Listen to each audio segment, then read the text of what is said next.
নমস্কার। কবিগুরু রবীন্দ্রনাথ ঠাকুরের লেখা কবিতা রথযাত্রা।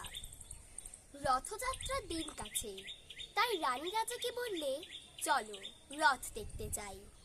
ঘোড়া শাল থেকে ঘোড়া বেরোলো, হাতির শাল থেকে হাতি, ময়ূর পঙ্খী যায় সাড়ে সাড়ে, আর বল্লম হাতে সাড়ে সাড়ে। সিপাই শান্তি দাস দাসী দলে দলে পিছে পিছে চলল। কেবল বাকি রইল একজন, রাজবাড়ির ঝাঁটার কাঠি কুড়িয়ে আনা তার কাজ। সর্দার এসে দয়া করে তাকে বললে, ওরে তুই যাবি তো আয়। সে হাত জোর করে বললে, আমার যাওয়া ঘটবে না। রাজার কানে কথা উঠল, সবাই সঙ্গে যায়, কেবল সেই দুঃখীটা যায় না।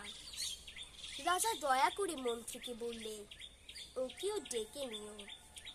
রাস্তার ধারে তার বাড়ি। হাতি যখন সেইখানে পৌঁছলো, মন্ত্রী তাকে ডেকে বললে, ওরে দুঃখী, ঠাকুর দেখবি, চল। সে হাত জোর করে বললে, কত চলবো? ঠাকুরের দুয়ার পর্যন্ত পৌঁছই এমন সাধ্য কি আমার আছে? মন্ত্রী বললে, ভয় কেড়ে তোর, রাজার সঙ্গে চলবি। সে বললে, সর্বনাশ, রাজার পথ কি আমার পথ? মন্ত্রী বললে, তবে তোর উপায়? তোর ভাগ্যে কি রথযাত্রা দেখা ঘটবে না?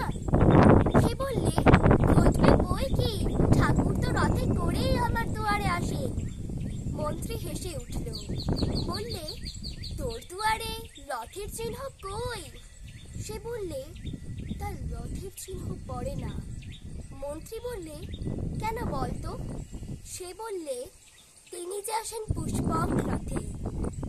মন্ত্রী বললে, কই রে সেই রথ?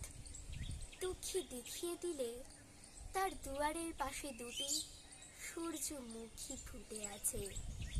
নমস্কার।